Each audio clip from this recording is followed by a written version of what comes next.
앞으로 우리가 살아가는 시대는 점점 더 안 좋아진다고 하죠. 이제 기준금리를 내렸기 때문에 우리가 겪는 쇼크는 더 심할 수밖에 없다라는 겁니다. 이제 말을 아끼고 항상 조심하며 지내는 걸 더욱더 행동화해야 됩니다. 돈 빌릴 데 없고 돈이 안 도는 시기가 지금이죠. 근데 이제 이게 점점 더 심해진다라는 겁니다. 기업이든 자영업자든 개인이든 와르르 파산한다라고 봐야 됩니다.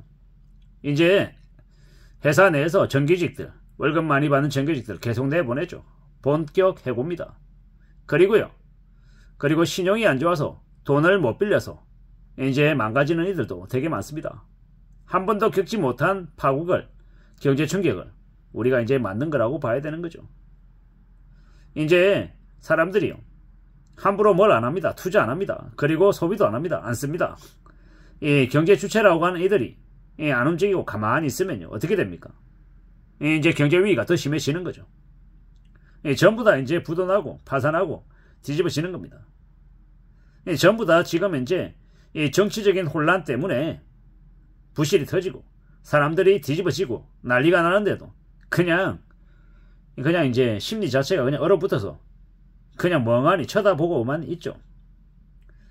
지금 되게 상황이 많이 안 좋습니다. 안 좋다는 이야기를 너무 많이 하니까 좀 별로죠. 알고 있습니다.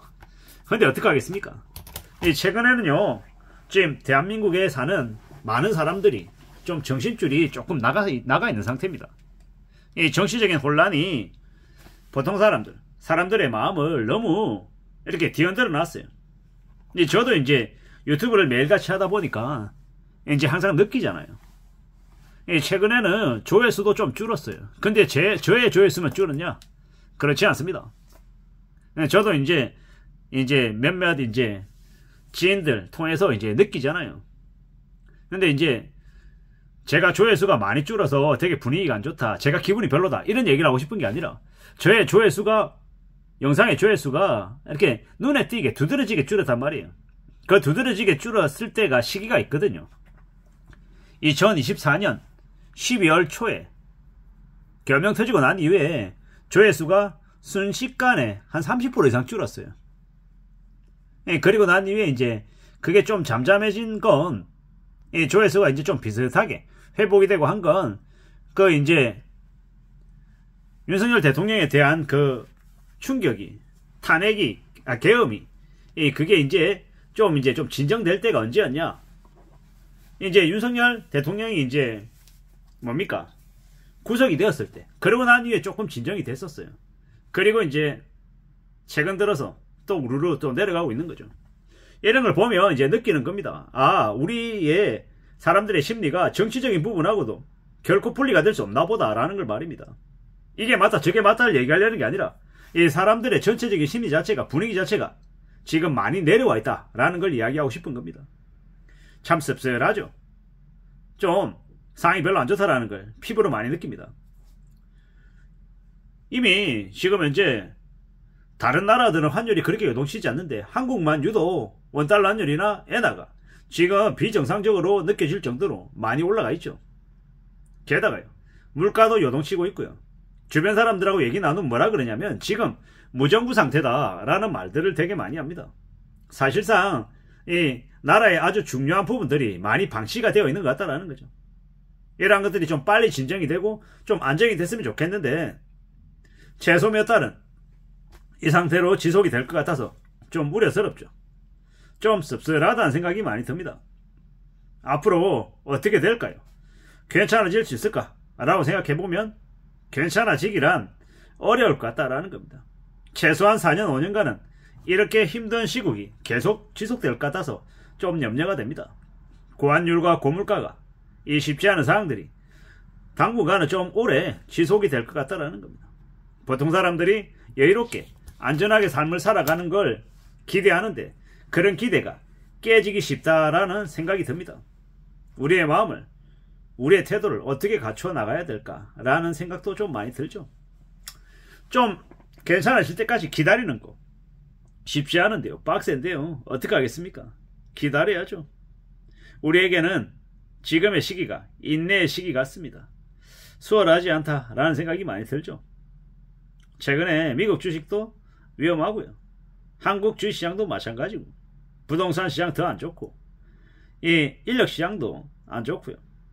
어떻게 되려나, 얼마나 안 좋으려나 우려와 염려와 걱정이 많이 되는 게 사실입니다. 씁쓸하다는 생각이 더 많이 들죠. 어떻게 될라나요? 살아가는 게 우리의 삶이 참 수월하지 않구나라는 생각이 듭니다. 거품이 터지면요, 와장창 무너지고 허세 부리고 빚진 이들이 왕창 그 위기를 겪을 텐데 말입니다. 앞으로도 더 힘들어지면 못 버티고 망가지는 사람들이 더 늘어날 텐데 어떻게 될까 염려가 되죠. 집값이 몇 억 올랐다, 뭐 이런 게 무슨 소용이냐라는 겁니다. 지금 당장 먹고 사는 것 자체가 힘든데 말입니다. 생업전선에 여전히 앞장서서 일하고 있는 사람들이 되게 많습니다. 그들이 지금 당장 괜찮을 수 있을까? 무탈하게 살나? 안정적인가? 라고 스스로에게 다들 물어보면요, 그렇지 못하다라고 말하는 사람들이 되게 많다라는 겁니다. 참 씁쓸하죠. 국민연금조차도요, OECD 국가들 연금 18% 내고 소득 대체율이 50%인데 한국은요 9% 내고 40% 받는데요. 아예 불가능한 이야기죠. 그리고 이미 국민연금을 아예 못 받는 사람도 1000만 명이다, 뭐 이런 사람들도 있다라고 합니다. 참 씁쓸한 이야기입니다. 국민연금 1100조인데 고갈될까 염려된다라고 하죠. 또한 기초연금을 현재 GDP 1% 수준으로 내고 있는데 계속 주다 보면 6% 수준까지 이제 줘야 된다고 하는데 이게 무조건 고갈인 거죠. 참 씁쓸한 이야기입니다. 국민연금요, 보험료율 13%로 끝나는 게 아니고요, 20%까지 올려야 될 겁니다. 아마도. 참 씁쓸한 이야기죠. 이게 뭔가 싶은 겁니다. 우리가 시간이 지나면 지날수록 우리가 살아가는 삶이 더 빡세다라는 것, 우리는 일본보다 더 극심한 경제위기를 겪을 거다라는 걸 명심하고 지내야 될 것 같습니다. 어떻게 살아가야 되나 궁리해야 되는 거죠. 참 씁쓸합니다. 앞으로 주택담보대출 금리도요 계속 상승입니다. 새로이 대출받는 사람들은 싸게 해주고요, 기존에 대출받은 사람들에게는 엄청 비싸게 하고, 이제 원금 상환 이제 요구하고요.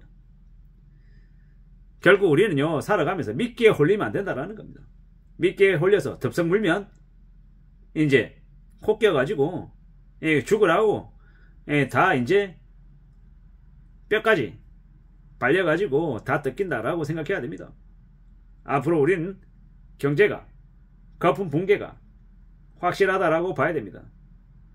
함부로 아무나 만나지 말고 함부로 무리하게 투자할 생각하지 말고 지금은 잘 지켜보고 아무것도 하지 않고 버티고 기다리는 게 필요한 시국이다라는 말씀을 드립니다. 이상입니다.